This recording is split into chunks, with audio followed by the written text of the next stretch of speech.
Hello दोस्तों, नमस्कार। आज हम बात करेंगे उत्तर प्रदेश लोक सेवा आयोग का जो सिलेबस है। ठीक है, इस सिलेबस में हम डिस्कस करने वाले हैं हिंदी साहित्य के पेपर को। जो मेंस का पेपर है, आपने देखा होगा, हिंदी साहित्य का ऑप्शनल पेपर है मेंस का। ठीक है, तो इसी पेपर के सिलेबस को डिस्कस करने वाले हैं। तो कंप्लीटली डिस्कस करेंगे हिंदी साहित्य में कौन कौन से सब्जेक्ट आते हैं और इसके साथ उन सब्जेक्ट को कहाँ से और किस प्रकार से तैयार करना है। आप चाहें तो यूट्यूब से भी फ्री में पूरे हिंदी साहित्य के पेपर को कंप्लीट कर सकते हैं। मैं अभी केवल यूपी पीसीएस की बात कर रहा हूँ। ठीक है, तो अगर वीडियो अच्छी लगे तो प्लीज़ वीडियो को लाइक करें, दोस्तों में शेयर करें और चैनल को भी सब्सक्राइब कर लें इसी प्रकार की वीडियो देखने के लिए। आपसे रिक्वेस्ट है कि अगर आपको पूरा सिलेबस समझना है तो प्लीज़ वीडियो को स्किप ना करें और एक तरफ से वीडियो को देखें, तो जिसके कारण आपको अच्छे से समझ में आएगा।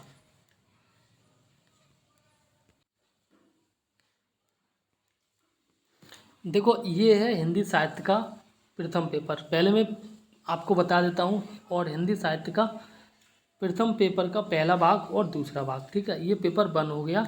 और इसके साथ यहाँ पे आपको देखने को मिलेगा द्वितीय पेपर। ठीक है, द्वितीय पेपर का प्रथम भाग और इसके साथ यहाँ पे आपको देखने को मिलेगा दूसरा भाग। तो इतना हम डिस्कस करने वाले हैं। ठीक है, आप एक साथ देखना चाहें तो इस प्रकार से देख सकते हैं। यहाँ से शुरू होके और आप यहाँ तक जाता है। ठीक है, बहुत ज़्यादा सिलेबस नहीं है इसीलिए। और हिंदी जो साहित्य का पेपर है इसमें मार्किंग भी काफ़ी अच्छी देखने को मिलती है। ठीक है, तो शुरुआत से बिल्कुल डिस्कस करने वाले हैं। वीडियो, अगर मैं दोबारा बोल रहा हूँ, वीडियो अगर अच्छी लगे तो प्लीज़ वीडियो को लाइक कर दें, दोस्तों में शेयर कर दें और चैनल को भी सब्सक्राइब कर लें। और इसके साथ मैं आपको रिकमेंड करना चाहूँगा कि आपके पास पूरा सिलेबस होना चाहिए। ठीक है, अगर आप तैयारी कर रहे हैं, बिल्कुल सीरियस हैं, तो मैं आपको कहूँगा कि पहले तो आपके पास पूरा सिलेबस हो। वीडियो देखें और आप साथ में सिलेबस देख लें। ठीक है, वीडियो के साथ साथ आप सिलेबस पे पेंसिल से टिक करते जाएं कि ये है।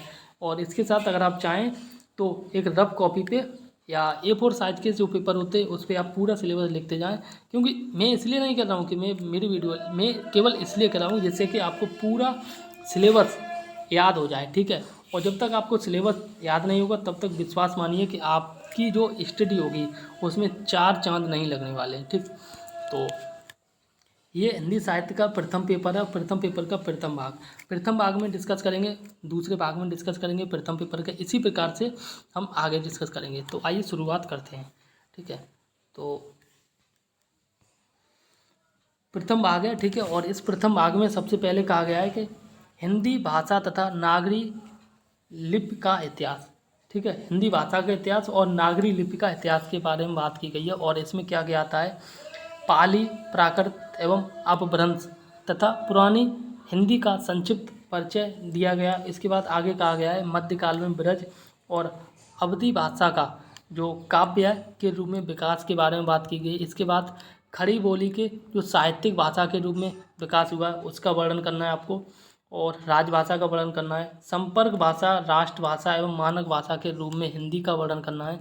इसके साथ पाँचवें पॉइंट में कहा गया है कि वैज्ञानिक और तकनीकी क्षेत्र में जो हिंदी की भाषा की स्थिति है उसके बारे में वर्णन करना है। ठीक है, इसके बाद छठवें पॉइंट में कहा गया है कि हिंदी भाषा का क्षेत्र क्या है और अवधि, ब्रज, खड़ी बोली, भोजपुरी, बुंदेली क्षेत्र एवं भाषिक विशेषताओं के बारे में वर्णन किया गया। ठीक है, और इसके साथ आगे कहा गया है कि मानक हिंदी का व्याकरणिक रूप के बारे में वर्णन किया गया है और नागरी लिपि का उद्भव और विकास के बारे में वर्णन किया गया है। ठीक है, इसके साथ आगे कहा गया है देवनागरी लिपि की वैज्ञानिकता, समस्याएं एवं समाधान के बारे में वर्णन किया गया और हिंदी शब्द संपदा है। ठीक है, इसके बारे में वर्णन किया गया है। ठीक है, तो इस प्रकार से जो हिंदी साहित्य का प्रथम पेपर का प्रथम भाग कंप्लीट करना है। तो इसमें आपको ओवरऑल कह सकते हैं हिंदी का जो इतिहास है इसके बारे में वर्णन करना है। ठीक है, और अब हम बात करने वाले हैं हिंदी साहित्य का जो दूसरा भाग है प्रथम पेपर का, इसके बारे में। तो यहाँ पे सबसे पहले बात की गई हिंदी साहित्य के इतिहास के लेखन की परंपरा क्या है। और इसके बाद दूसरा पॉइंट है कि हिंदी साहित्य के इतिहास में कालों की वर्णन किया गया। काल में विभाजन तथा नामकरण की बात की गई है, जिसमें आदिकाल, भक्तिकाल, रीतकाल, आधुनिक काल की प्रमुख प्रवृत्तियों के बारे में वर्णन किया गया है। और फिर आज के साथ आगे कहा गया है आधुनिक काल, पुनर्जागरण काल और भारतेंद्र युग, द्विवेदी युग, छायावादी युग, प्रगतिवादी युग, प्रयोगवादी युग, नई कविता एवं परवर्ती काव्य धाराओं के बारे में वर्णन किया गया है। ठीक है, तो इसके साथ आगे कहा गया है, और ये कहा गया है कि का पॉइंट में, ठीक है, का पॉइंट में कहा गया है कि हिंदी उपन्यास और हिंदी कहानी, हिंदी नाटक एवं रंगमंच आदि के बारे में वर्णन करना है। इसका उद्भव के बारे में वर्णन करना है आपको। इसके साथ विकास एवं इनकी अधुनातन प्रवृत्तियों के बारे में वर्णन करना है। ठीक, एंड नाउ, और आगे कहा गया है कि हिंदी निबंध तथा अन्य गद्य विधाओं के बारे में वर्णन करना है, जिसमें आपको जीवनी, आत्मकथा, रेखा चित्र, संस्मरण, यात्रा वृत्तांत आदि के बारे में वर्णन करना है। और इसके साथ आगे कहा गया है कि हिंदी आलोचना का प्रारंभ और विकास के बारे में वर्णन किया गया है। ठीक है, एंड आगे कहा गया है कि प्रमुख आलोचक, जिसमें रामचंद्र शुक्ल हैं, नंद दुलारे हैं, वाजपेयी जी हैं, नंद दुलारे वाजपेयी जी हैं, हजारी प्रसाद हैं, नगेंद्र हैं, रामविलास शर्मा हैं, और इसके साथ आगे कहा गया है रामवर नामवर हैं, और राम स्वरूप चतुर्वेदी हैं।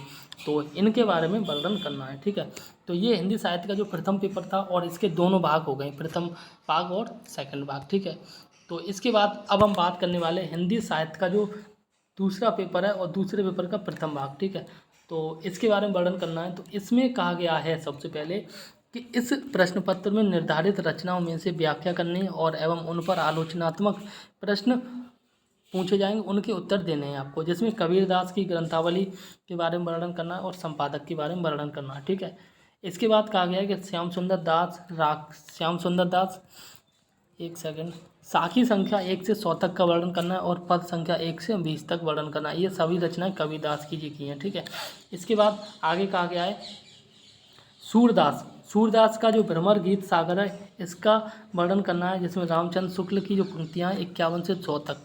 ठीक है, और कुल पंक्तियाँ हो गई 50, तो इनको आपको पठन करना है। इसके साथ तुलसीदास की जो रामचरितमानस है, इसका उत्तरकांड है दोहा संख्या 75 से अंत तक, इसका वर्णन करना है आपको। और इसके साथ जायसी जी का जो पद्मावत है, इसका वर्णन करना है। ठीक है, और पद्मावत के बारे में तो आपने सुना ही होगा, जो पद्मावती मूवी आई उसी से संबंधित है।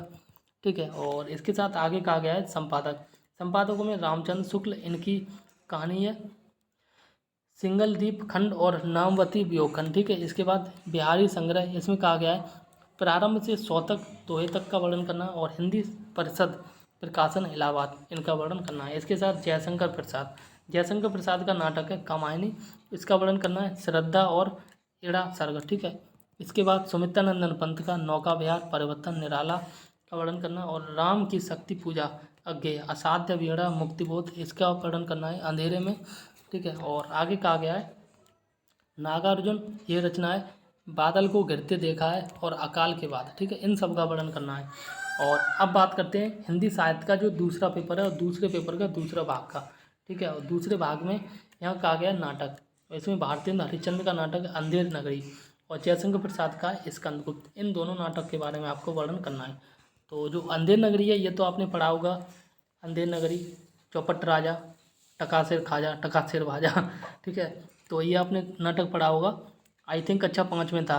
ठीक है, कक्षा 5 में था, तो इनका आपको वर्णन करना है। और जयशंकर प्रसाद का नाटक है स्कंदगुप्त। ठीक है, तो इनका भी वर्णन करना है। इसके साथ आपको जो निबंध है रामचंद्र शुक्ल का चिंतामणि भाग 1। ठीक है, भाग 1 में कविता क्या है, श्रद्धा और भक्ति, इसका वर्णन करना है। और इसके साथ आगे कहा गया है राजहरि प्रसाद द्विवेदी जी का कुटज निबंध है, इसका वर्णन करना है। इसके साथ उपन्यास है प्रेमचंद का गोदान, और फरीश्वरनाथ का है ये मेलांचल।